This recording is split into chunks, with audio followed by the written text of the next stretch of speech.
Agriculture Committee to assemble in a single location, and further that the agenda items to be taken up at this meeting are necessary to continue operations and discharge lawful purposes, duties, and responsibilities of the committee. I'll second that motion. Is Amy on? I can't. Lisa will be taking Okay, the roll Lisa, do you want to call. call a roll? Sure thing. Steve Lucas, Aye. Carrie Swanson, Aye. Tom Pratley, Aye. and I think that's all the directors we have on the call at the moment. Am I correct? Yep, that's everyone I'm seeing on the participant list at this Yep. time. That's correct. All right, well, we have one approval up for today. As you recall, we had allocated most of our funding last month. We did get another $50,000 from Shenandoah Valley, Lord Fairfax, just to the north of Shin Valley. And that came in. We have about $60,000 left in our 2021 VAX pot. Some of that will be going towards some increases to end the year, just because we can't carry over that 10% like we have in past years where we can keep 10% of what's unallocated. So we've typically put some cushion in some projects that we fear may go over budget in the future. So here's a spreadsheet of the one project we have up for approval today. It's in Nelson County on the Tide River watershed, on the Piney River. It's a cow-calf operation that has done all their exclusion voluntarily, but they are very limited in their water source. They have a well and are feeding out of some water troughs and tubs just near the barn, but their property is very long and skinny, and they're very limited on their ability to rotationally graze. So I've proposed tapping into that existing well and putting in 6 water troughs. That is a typo on the pipeline. It will be 3,085 feet of pipeline and 2 stretches of division fence to create 7 paddocks for this operation. It's a younger farmer taking over the family operation. He's very active in the Forage and Grassland Council, and we're going to set up some permanent fencing, but he's going to do a lot of strip grazing with polywire and different things like that. We are recommending approval on this project, and I think it's a good one overall. The total request would be $20,773.67, and this is a 75% cost share practice. Is there a motion that we approve this this cost share system, this extension? I'd move to approve it. I'll second. Moved in second. We have roll call, Lisa. Mr. Lucas, Aye. Mr. Pratley, Aye. Ms. Swanson, Aye. and the caller, is that Angus? Is that Angus on the call? No, it's Debbie Cross. Oh, sorry, Debbie. Good morning. Good Okay. morning. Then I think that's all the directors we have. And the motion carries. All right. Mr. Luke, next item. All righty, next item. As you know, we've been working on our local equine grant. We are in the final stretch to finish this project up. We have one project remaining, and we just finished this project up that's viewed on the screen. This is a compost facility for April Fletcher. And if you recall, it seems like a very long time ago at this point, but 2.5 years ago when we started this process and created these compost facility designs, we had an in-ground option, a flat ground option, and we spent a lot of time with the committee, like going over the designs and laying things out as far as how we wanted them constructed. One of the things we really wanted was the bins slope back into the facility, and which is a very good thing. It keeps the manure in the bays. It keeps any rainwater that would be on the bottom of the facility inside the bay. But we put a note in there, a 2 to 3% slope from the front to the back. And on a 8-foot facility, which was our standard design, was based off of that, gave us an inch or two in the back of space, essentially. And we've lucked out on some of these larger facilities, but this is a large facility. It's a 12-foot deep bay. When we do that 2 to 3% slope on the back of that facility, it comes out to basically a 5-inch gap from the, I guess you can't call it a gap, a depth. There's 5 inches of depth in the back where water can be held. And essentially what has happened on this facility, the water can't go anywhere. When there's compost in the facility, it functions fine. The sawdust and the manure soak up the water, and it's not much of an issue. The problem we're seeing is on the empty bays, and there's 5 inches of standing water in those bays. There's tadpoles and mosquitoes and different things in those bays, and the landowner is struggling with that. Mary and I went out to take a look at it, and there's probably 1,000 mosquitoes that just hatched. And the other problem is they have volunteers come to clean the stalls and bring the manure out to this facility. And when they're going to a new bay and there's 5 inches of water in it, they're basically dumping into a cesspool, essentially. And the manure splashing, the water splashing, it's just a very unpleasant experience. So this was designed, this was built to our design with the slope. We won't go into this, wall up top. That was a little overkill. That was just not to do with this discussion. Anyway, that was a safety thing there that was added to the cost, and that's not included in our proposal. But the issue at hand is the slope on the bays and what that's doing to the water in the back of the bays, and just the challenges there for the landowner. And we'd like to make this right if possible. We don't feel like this is the landowner's responsibility or fault. This is not the contractor's fault, as it was built to our design. It's just an oversight on this overall project, on this design. We're lucky this is the first one that's been an issue on. And this is a new grant. We created these designs in-house, so lessons learned. It's not like a DCR project where we have years and years and years of specifications and design work. Long story short, we have a proposal to fix this problem. I discussed it with Mary and Carrie last week just to get their thoughts on it. It's not ideal, and this is not it's not the best sketch, but hopefully it gets the idea apart. Mary worked this up real quickly yesterday afternoon to show this issue. But essentially we have 3 concrete bays, one that's burned in, and then there's one that goes out to daylight. If you can see my cursor, this is the one that goes out to daylight. So if the committee is open to it and they support this idea, we would ask that the district funds this portion of the repair, let's call it, to make this project function as intended. The repair would be drilling through each interior wall. This one, and then this side wall here, 3-inch holes within the concrete, and then placing 2-inch perforated PVC pipe in between those bays to give that water a way to escape, a way to go to daylight, which would come out and drain down into this proposed sump, which would be gravel and geotextile, where the water could infiltrate down through that and wouldn't be able to run off. Just give that water the ability to escape, because right now it can't go anywhere, and we have 4 to 5 inches of water at any given time in the back of that facility. There's some challenges associated with this. We've discussed it with the landowner, and we feel that this is the only option. We thought about drilling vertically and going down below the slab, but that just seems like a way to clog up the facility and introduce water where we don't want it. So that's kind of my explanation and proposal for the committee to review and discuss.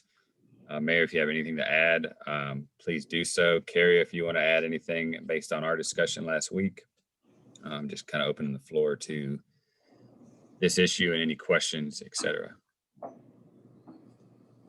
And Mary's hand up. Go ahead, Mary.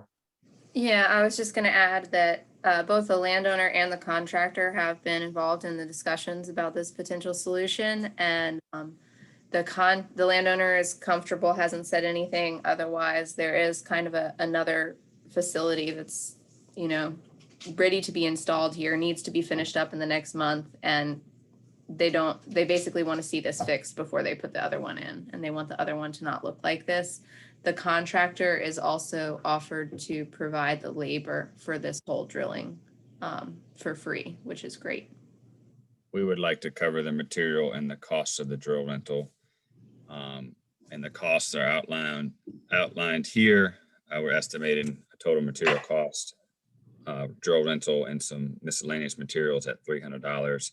We think it'll come in less than this, but $300 is what we'd be requesting from the committee if they agree with this and think it's an adequate solution. I just have a- Questions, I have a comments? question. Go ahead, Tom. No, Yeah, yeah, I know it's a fix. The original idea of sloping back was to keep the water draining to the back. And I believe not coming out the front. And that may just be for management, or I don't know how much for, you know, kind of water quality purposes. But if the way we're looking at the bottom view, if the bay on the right is Mhm, filled with manure, mhm. and one or the others are empty and building up water, and then they're going into the manure,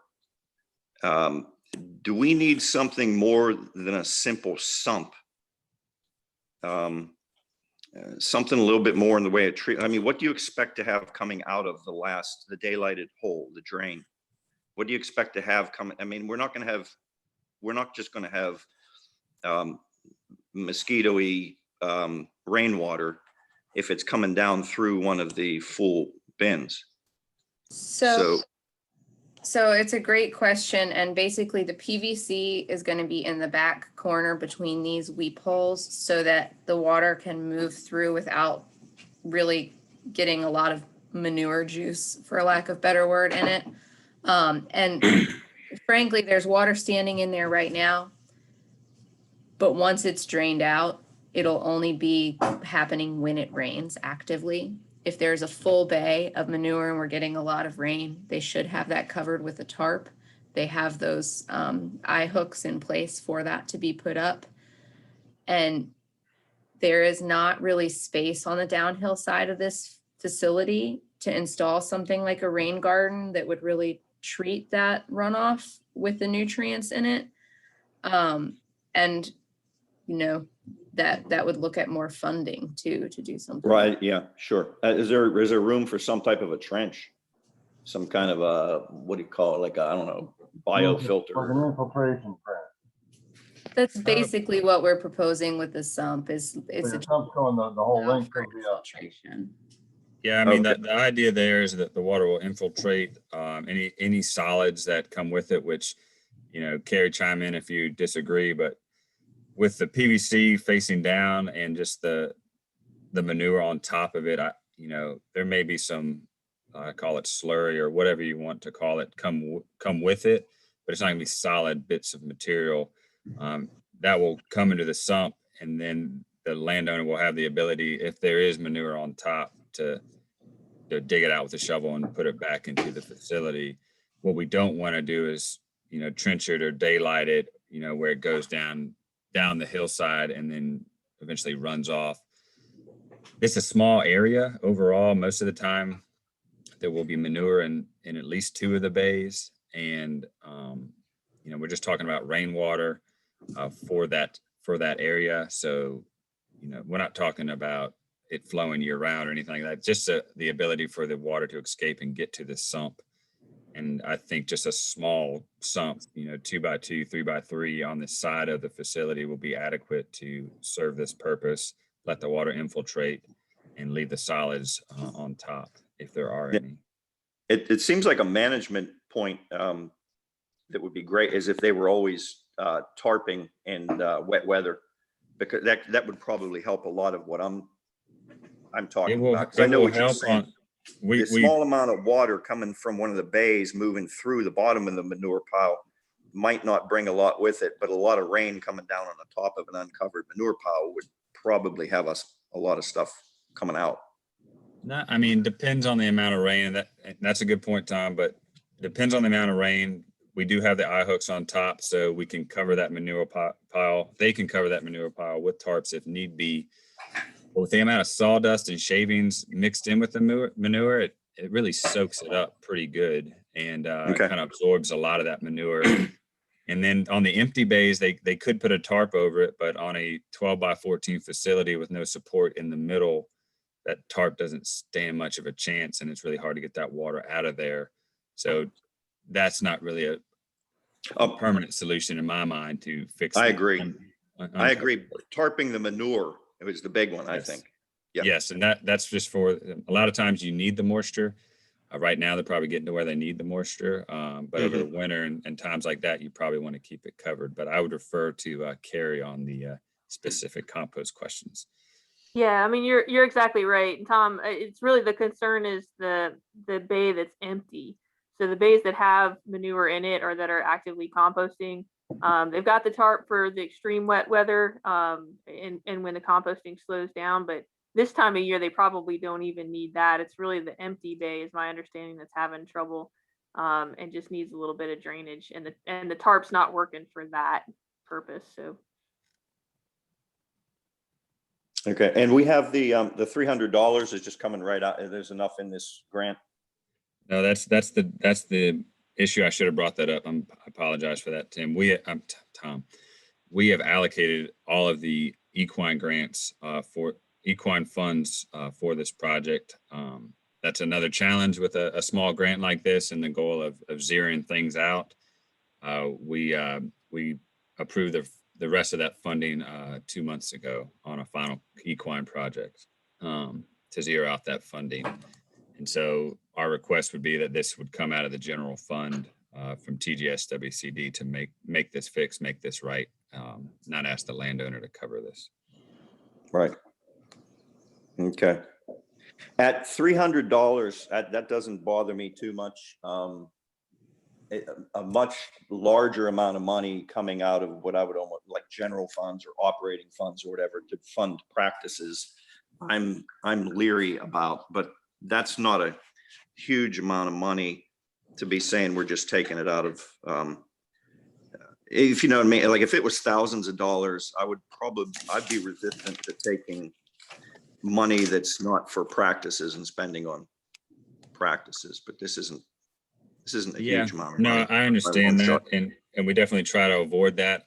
I guess I would relate this kind of to the Gary Clore practice failure where his pressure tank shelter was flooding. It wasn't the fault of the producer. It's a design issue. And at that point, we felt that we could justify making this right. I, of course, don't want to make a habit of this, but I feel like if there's a time to use the general funds to make a correction, this would qualify for that. And maybe we'll look at some policy moving forward. We try our best to do everything to the T, but with as many projects we do, it's bound to have something like this pop up every now and again. We've been lucky nothing major has happened. And I don't know the best path forward on this, but I do feel we should make this right. Hey, Luke, have you paid out all of the other equine projects? Or is there a possibility that some of those might come in under budget? With the cost of material right now, I fear we have 2 more projects under construction, and I do not see them coming in under budget, most likely going over budget and the landowner being stuck with those additional costs.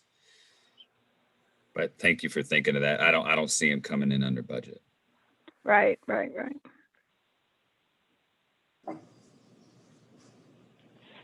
Quick design note.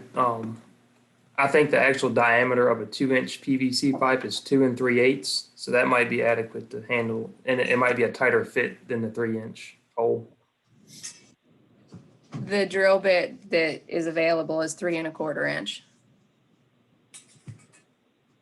But yeah, Will we try to fill it the gap with something?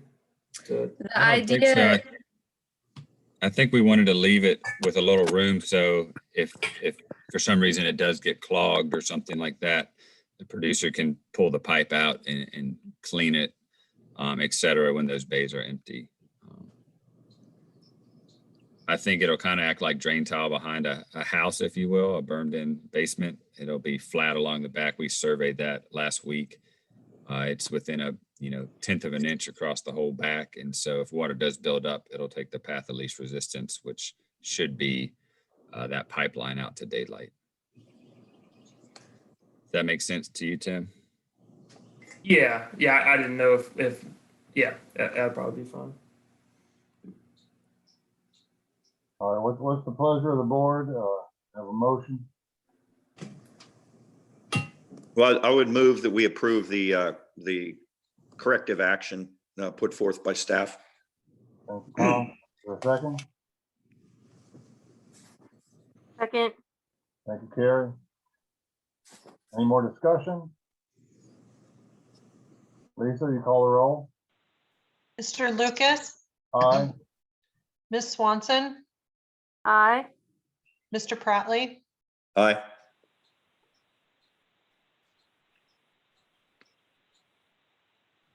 All right, the outreach strategy coming up next. Luke, is that yours too? Yep, I'm just switching screens, moving some things around.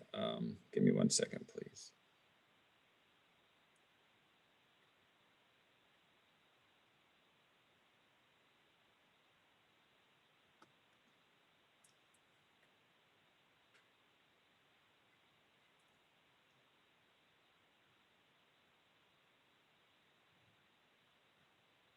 I guess one additional question on the equine issue.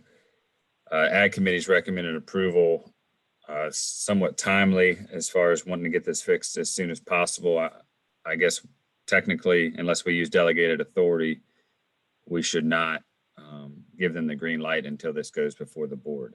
Yeah, I think the board needs to approve this because it's we need to, I know we need to run it by the budget and finance committee, but at least needs to go before the board with a budget finance review. Just to decide where to take the money out of. I know it's the general fund, but there'll be a line item somewhere in there that we'll have to pull it out of. So yeah, it's just our recommendation that it be approved and let the board come up with the money. Okay, thank you. I'll let them know we're not quite ready for this a week, so it's not too long before they can get the approval. All right. Thank you, Steve. All right, so as you all are well aware, we are set to get a record amount of funding in July, $3.3 million for TJSWCD. We are starting to talk about outreach goals and strategies for next year, kind of gearing up to hopefully get the word out, continue to reach those individuals who have not signed up in the past. As you do more and more projects, there are more and more challenges as how to reach the audience you're trying to get to. We kind of broke this up as a phased approach for our plan for FY 2022. We really would like some feedback from the committee on different ideas and just thoughts of the overall approach to this. We've done a variety of things in the past, small producer meetings, breakfasts, mailers, social media, listservs, letters, etc. Some have been very effective, some not so much. So initially phase one, this is a plan now, also taking into account, still dealing with the COVID-19 pandemic and, a lot of events being canceled, at least in the short term.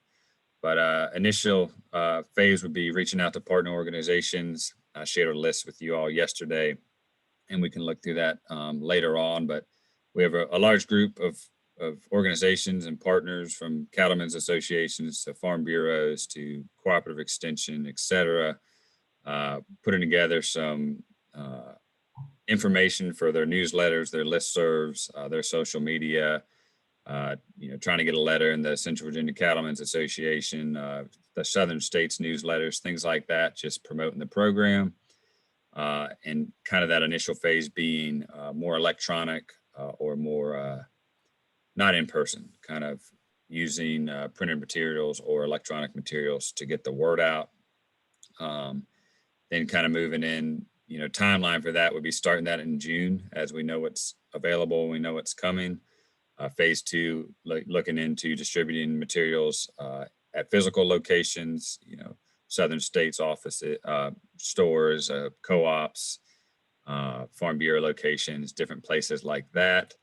And then kind of moving into phase 3 would be maybe reaching out to current and past participants, just telling them funding is available and what for, reaching out to projects that may have canceled for various reasons, look at possible re-enrollment, and then potentially working on targeted mailings to potential projects within the district based on feedback from staff, directors, etc. That last one we should discuss as it's a more direct approach, not a general approach.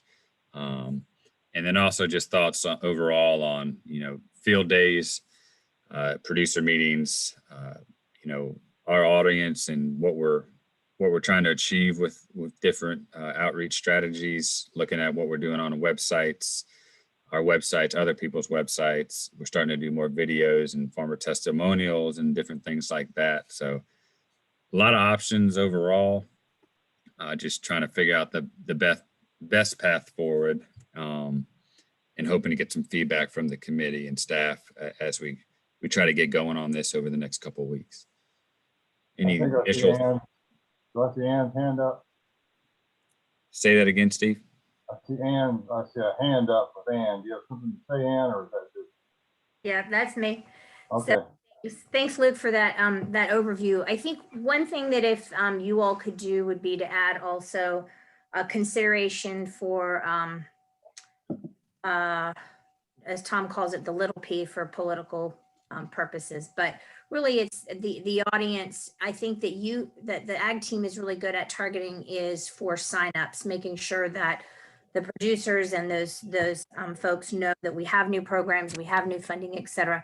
I think there's another kind of public relations piece of it that I'm wondering if you could also build into your outreach plan. So that would be kind of awareness for the Board of Supervisors, awareness for some of the key officials in the community that aren't already on your list. I know some of those have dual, will have a dual audience from that perspective, but Tom and I talk a lot about public relations. And so just making sure that some of this outreach is also geared towards that audience as well. I understand, I think that you all aren't usually desperate to try to find people to sign up. From what I can tell, you guys have been incredibly successful with signups. So that hasn't been the challenge, but just making sure that our localities are aware of these programs also. So in your outreach materials, just think about that as well. Thank you, Ann. And that's kind of an exercise I wanted to go through when we get to the list of organizations we work with and who is the audience, who are we trying to reach out to by going through them, and where are the gaps? What are we missing? What are some things not on this list that, we could tap into potentially? Yeah, and those events. I think it was also kind of the events list. It's like, I don't usually anticipate a whole lot of signups from an event, but I think that there are other benefits from those events that that's just that piece of it. So and that's hard to capture. I mean, I've been to Farm Bureau events or, Southern States beef producer meetings and had a conversation, and then, it plants a seed and then they call you, 5 months later. So you just never know. But yeah, no, I was thinking like the community fairs, those type of events. I got you. So those events are done for more for public relations. Yeah. They be done for signups. And so I just want to, in your outreach plan, just to consider, are we covering public relations in each of the localities? And those could be, they could be done in ways like the dinners that you talk about, but I just want to make sure that that's sort of considered as well. Tom's got his hand up. I got to figure out how to get my hand down now. Hold on. There you go. I got it. My question, Luke, is, pardon me. Are you guys actually pushing FY22 now, or is there a point where you kind of pause a little bit before you really hit the gas again and pushing the next year's program? Like on July 1st, do you hit it with selling the new program, or do you kind of a little bit of a lag? I'm just kind of getting an idea when this all really has to. I think the last time around, those meetings that you held, like some of them were in local restaurants and things. I think those were held maybe like later in the summer. I have to look back. It just really depends on the year. I think we kind of take it a year by year, and ideally, yes, it's nice to catch up, hit the pause button. There's been years where we didn't take approvals until August or September, and kind of caught up on projects in past years, et cetera. But many years we start our outreach in into May and June just to get the word out and plant the seed before the fiscal year starts. I guess that's what I'm leaning towards this year, just with the amount of cost share available and kind of the potential there for getting a lot of sign up and not only having that 1 year to allocate that funding. That's just the way it is, as you know. We already have a wait list started because we've been out of funding for about a month or so. And, none of these are guaranteed, of course, but hopefully, I mean, we, counting the rough numbers, we're about $1 million in wait lists right now, not counting cover crop. So hopefully we got a good start already, but just kind of, getting people on the list. It doesn't mean we have to go out right away, but, getting that word out and say, okay, we'll put you on the calendar for July or August, et cetera. Happy to discuss it, but I guess I'm leaning towards starting it now, just with the amount of money coming our way, for lack of a better way to say it. How do you feel about that, Tom? Oh, I understand exactly what you're saying. You have a lot of money to put out there. I don't know if we feel that we're going to reach that entire amount, but still, I do understand what you're saying there. I was just curious whether you often kind of cleaned up a little bit from the previous year and kind of got yourself in. I just sort of remembered a lot of those meetings that last time around. We got a big bunch of money and we scheduled, I think, a meeting in every locality. It seemed to me they happened maybe later in the summer, but yeah, like you said, you probably have to look back through. But I agree. If you want to hit the gas right now, might as well, as long as you have the capacity to. And this program here can come along as we put it together, this phased outreach. Yeah, and that's kind of our thought was, June's a very busy month for us, just wrapping up the fiscal year. Certain projects have to be done by June 30th. It's also construction season, of course. This first phase hopefully is nothing's easy. Of course, we have to create the new materials and make contacts, but picking up the phone and calling the local southern states, for example, hopefully is not too much time, staff time, if you will, and then working towards the more in-person or not hand-holding, but just reaching out to people, making phone calls, meeting on farms with, one thought is, working, some of the, we all know our counties and we know farmers that are, serve on certain committees or boards that are well known throughout the community, and trying to tap into that as far as, getting, going out on some farms with them potentially, or getting some introductions. Some of that final phase would be more time, staff time, if you will, but initially just starting with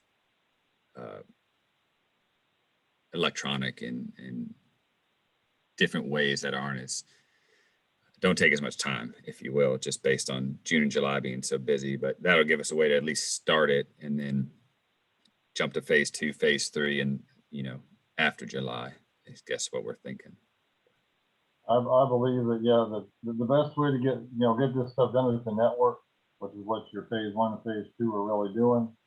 I know I've quit setting up booths at fairs and things because there's good PR, but very seldom did you ever get any kind of response from it.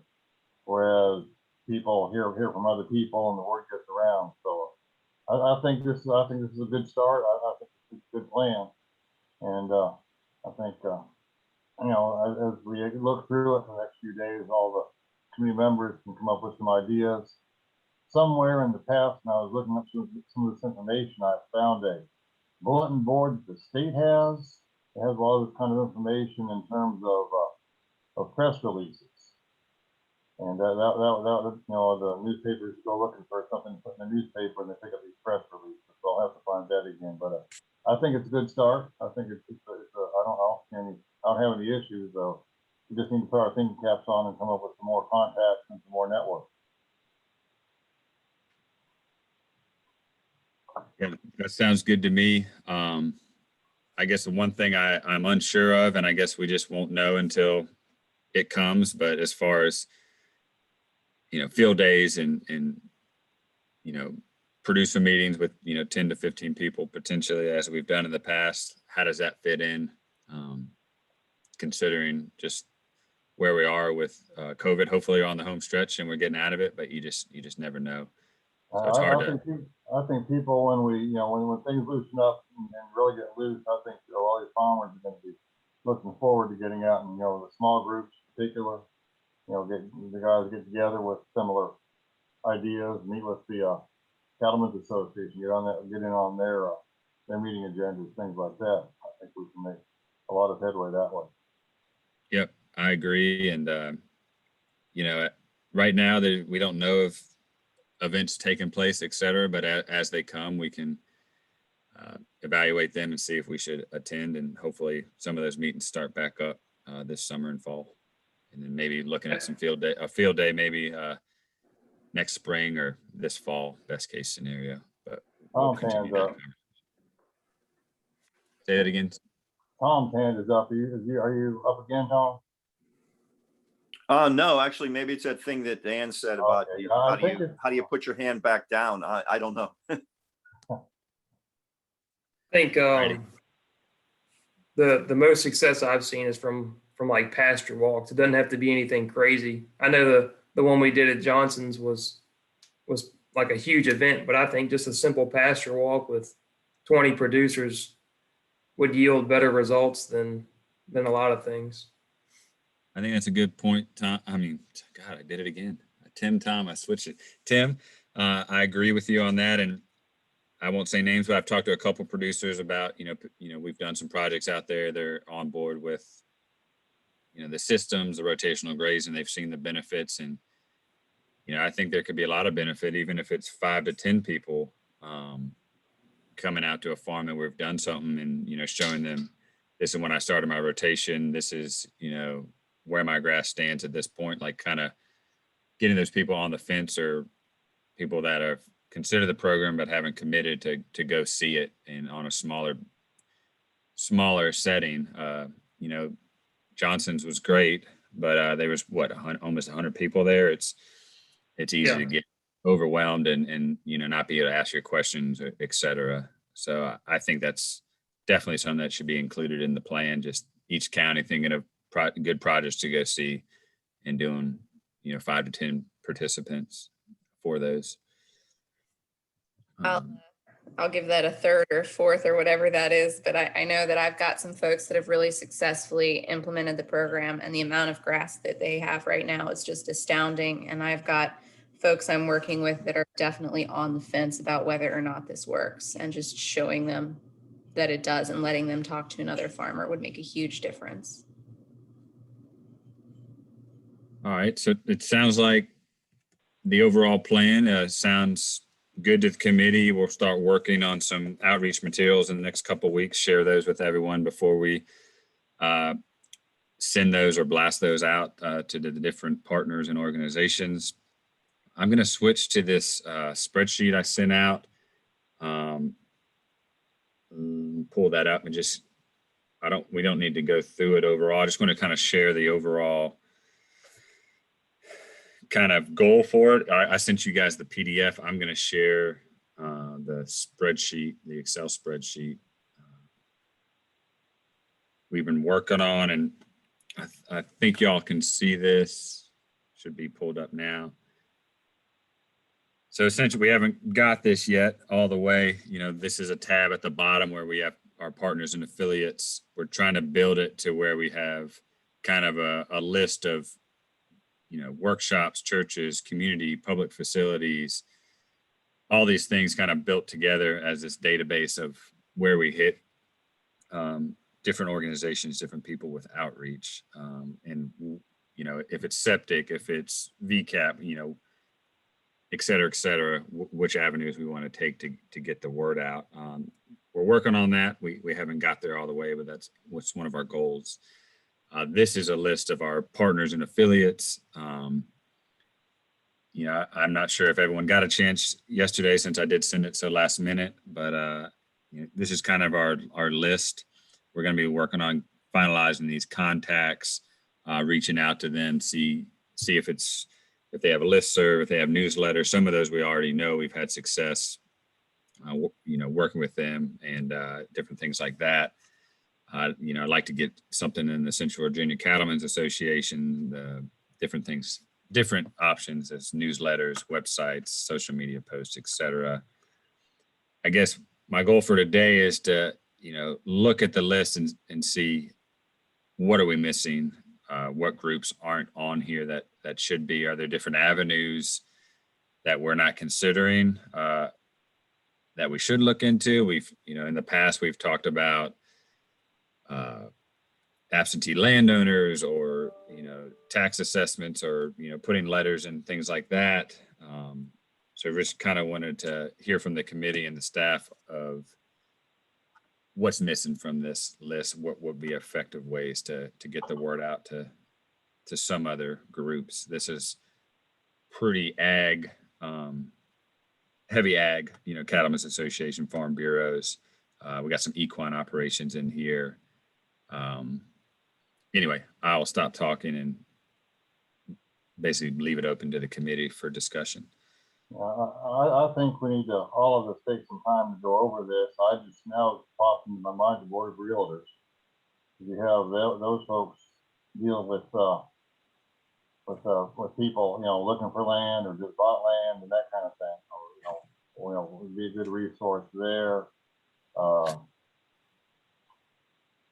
And like Ann mentioned earlier, the Board of Supervisors, the county governments, put a broader category of county governments, and get our chairman, maybe chairman of the county boards and the county administrators on the list and their contacts.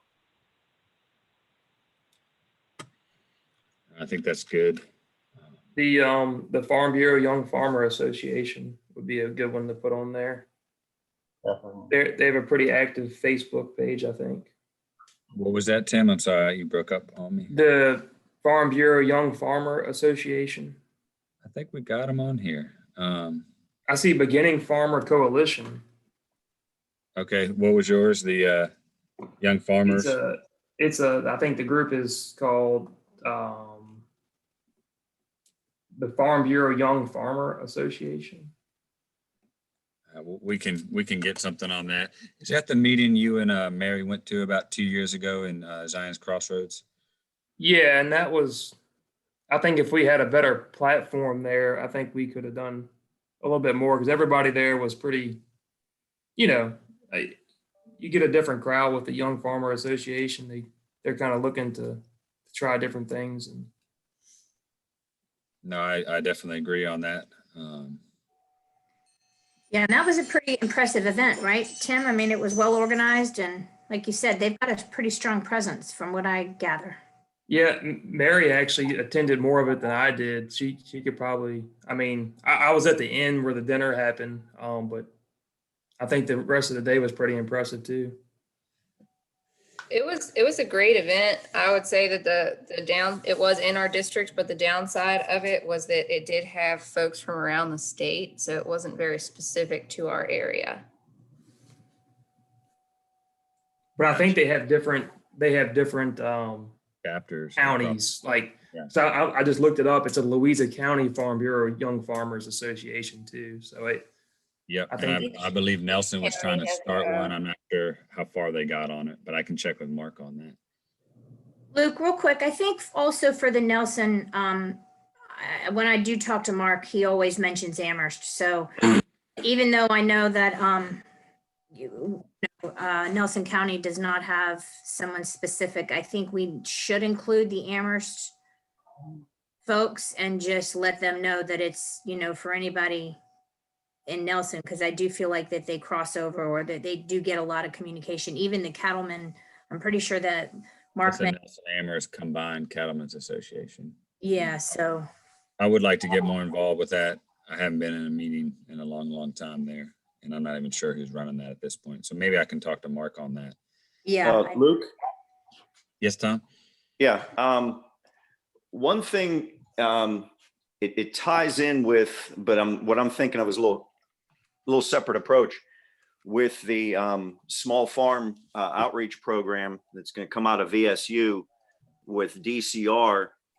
That's a program that's going to develop, but at the same time, I think maybe someone could contact the small farm program people at VSU directly and ask if they have contacts in our counties, our localities, that are underserved communities.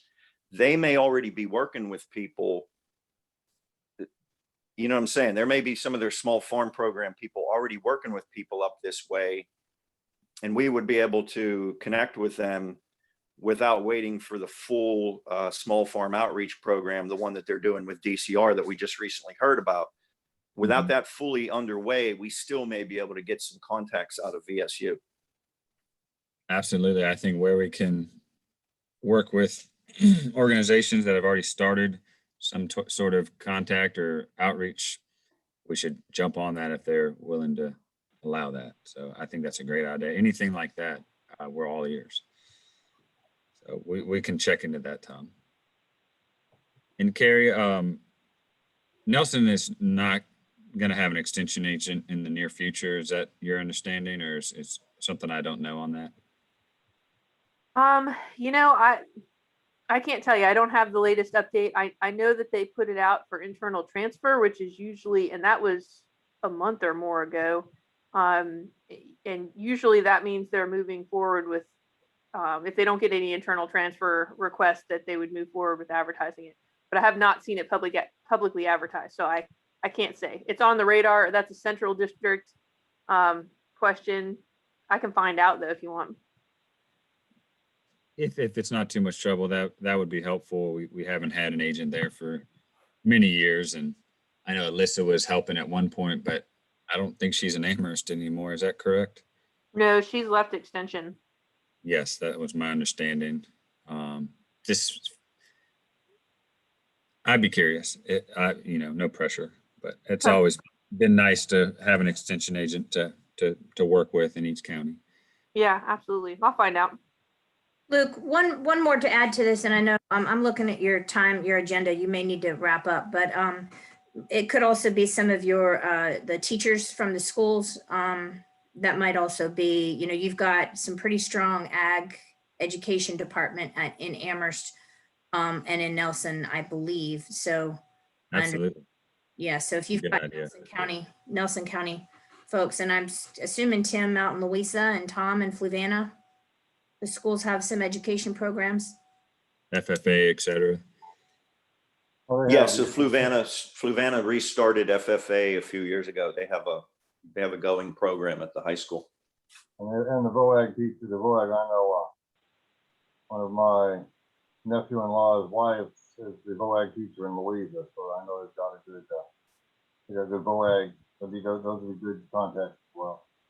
All right, I suggest that, all of us look over these things and fill in the blanks where we can, and get back to Luke and Amy and Mary in the next little bit, that they can move forward on this and try to get to this. You can send out the whole spreadsheet to us, Luke, so we can look a little more what you've got and fill in some more holes for you.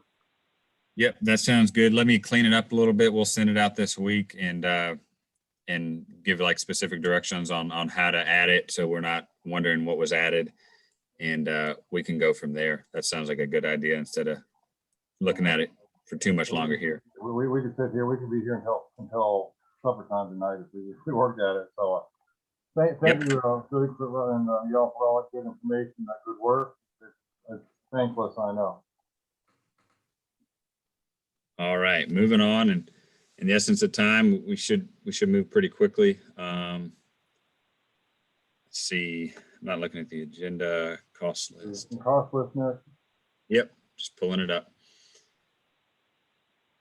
So, that's a lot of yellow on this page, but just wanted to give you all an idea of what we're looking at modifying for next year based on changes in material prices is the big driver on this across the board.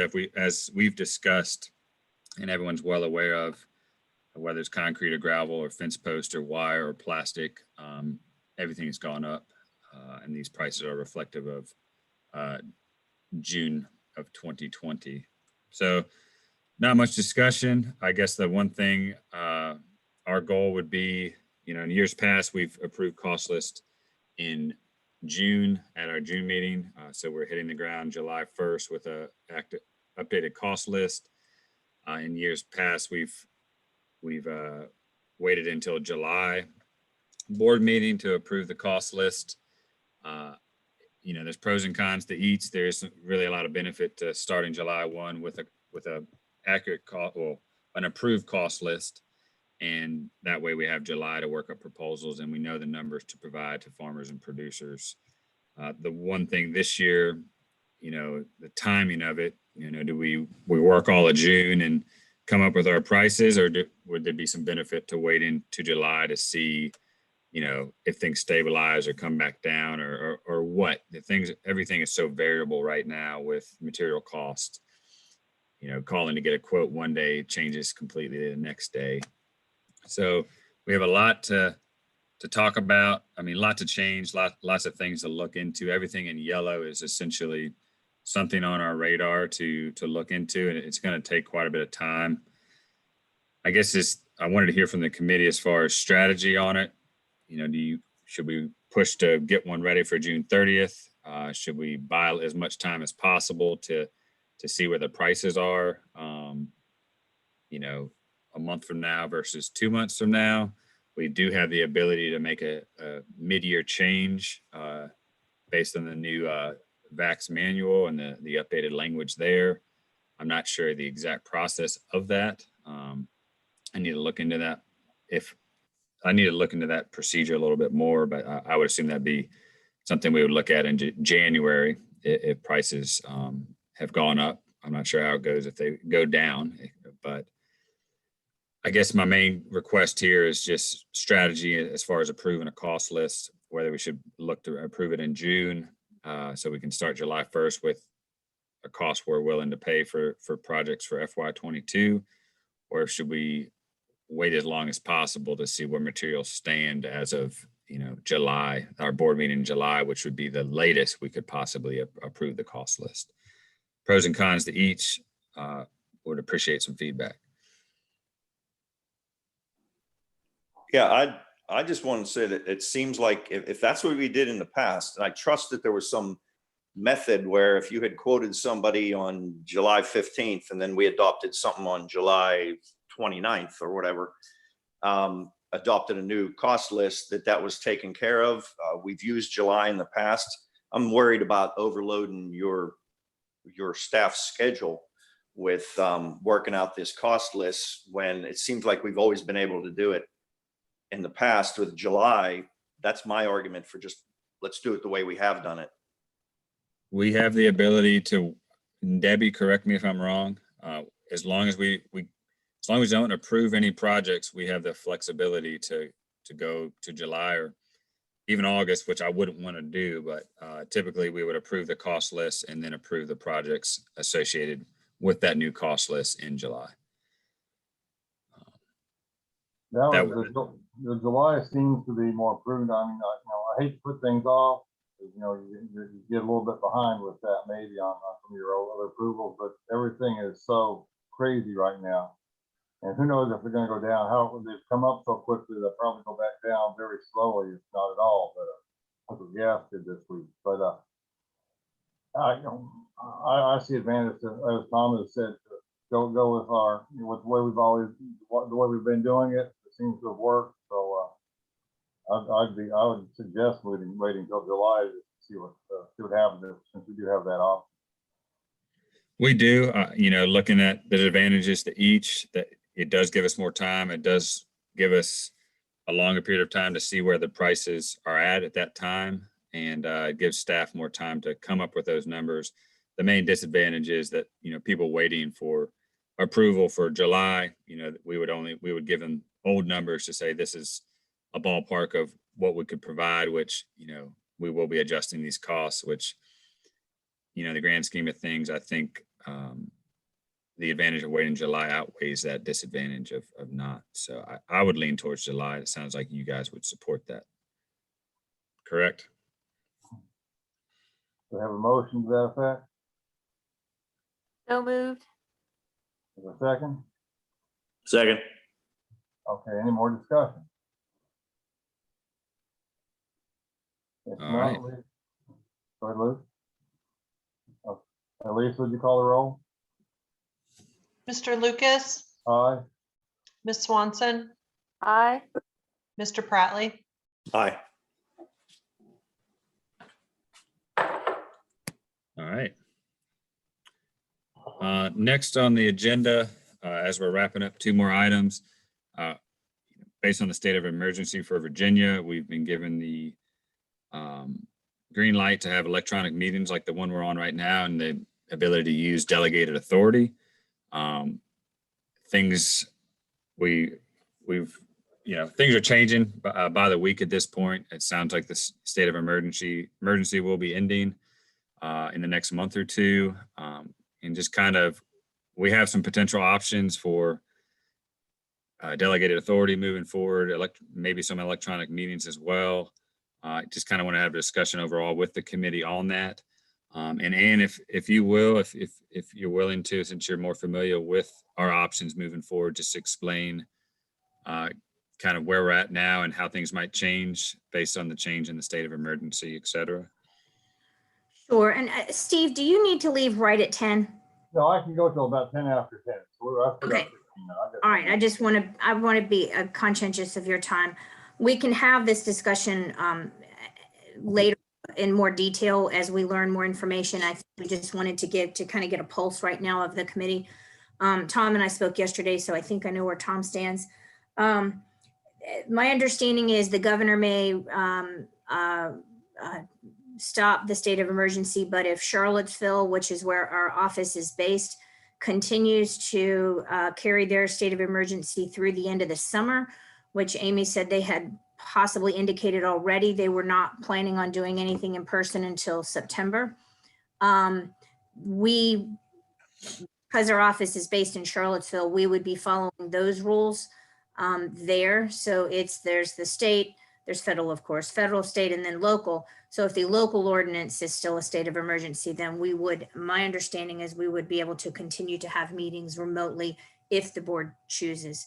The other thing to consider too is that delegated authority, and Debbie can probably speak more to this, has always been available in the past.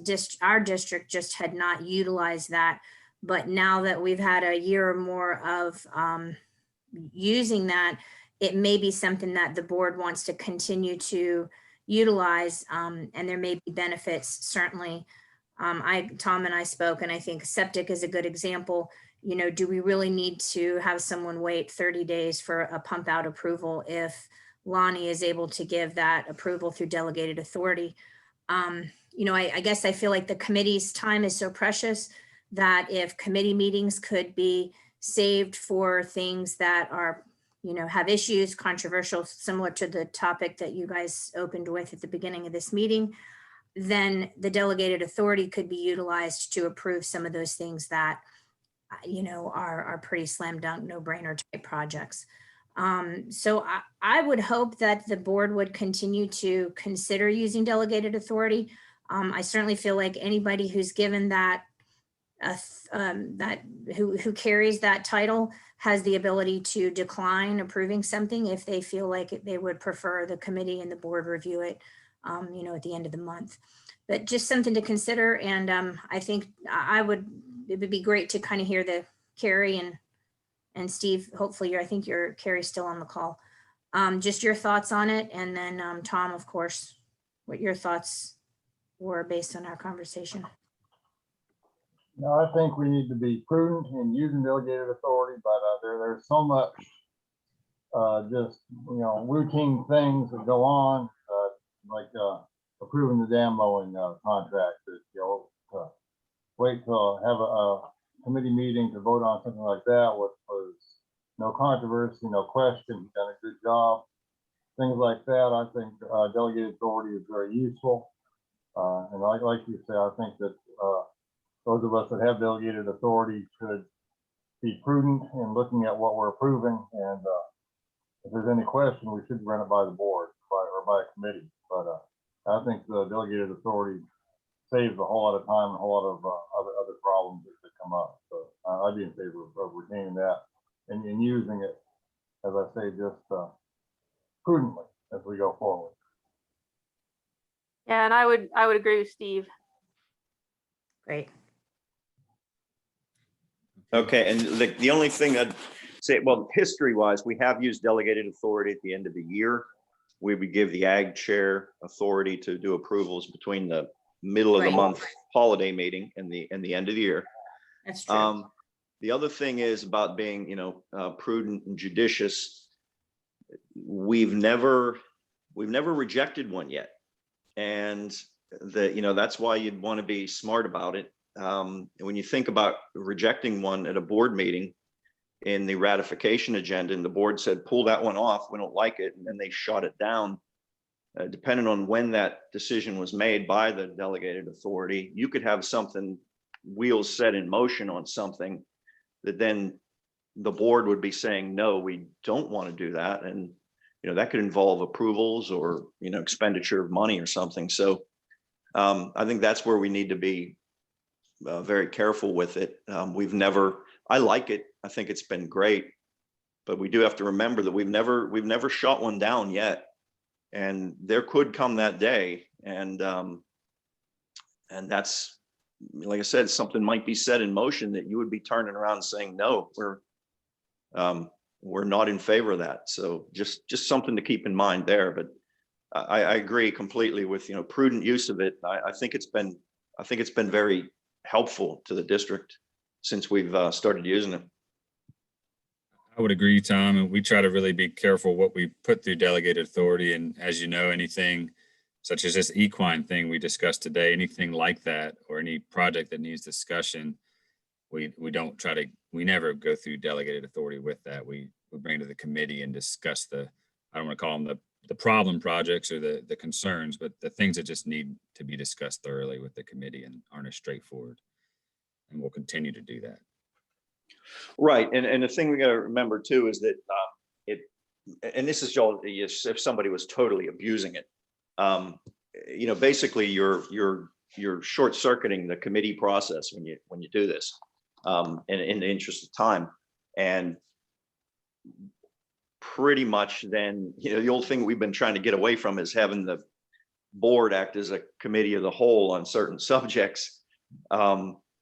You basically be doing that, because if you approved a bunch of things and then you've basically gone around the committee and you don't have a committee recommendation, you just have something that's been approved by delegated authority, and then the board has to consider it. So yeah, it's something that, it could potentially someone somewhere could abuse it maybe, but I don't think we have the track record or history doing that kind of thing.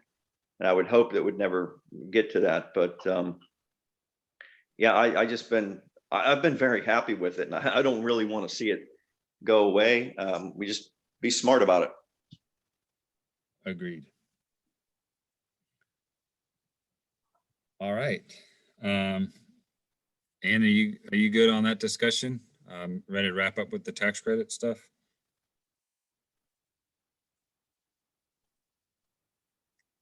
I'm gonna take that as a yes. Last thing, we won't go into the list of ag topics just based on time, unless there's a strong desire to do that. That list is there just for reference as we keep that as our working list. But lastly, I wanted to get some clarification on the tax credit policy. Thank you, Debbie, for sharing this with me yesterday. This is the code language on the new policy that's effective July 1, 2021. and is retroactive till January 1st. So any payments made in calendar year 2021 are eligible for this new tax credit.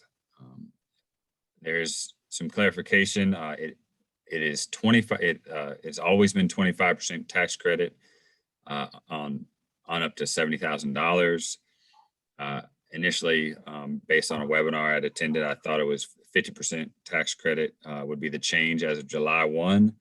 But the clarifier there is that is only on lands covered by a resource management plan. So all land not covered by an RMP is still only eligible for the 25% tax credit. The changes is it's changed to of the first 25% of the first 100,000. That is a change.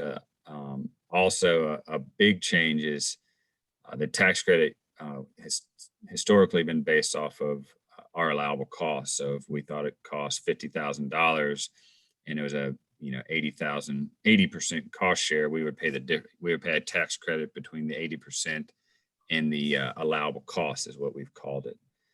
The code now reads on the true cost of the project. So this is an extreme example, but if we plan for 5-strand barbed wire and they put in 4-board fence that met spec, they could technically get a tax credit on the cost of that above and beyond board fence, even if we called for 5-strand barbed wire. That is my understanding. I believe that's the way the code reads. Debbie, is that your understanding as well? Luke, Debbie had to jump off the call at 10 o'clock. Okay, sorry. Apologies there. That is my understanding. That is the way the email reads from David Bryan. I don't think that was intended necessarily, but that is the way the code is written for FY 2022.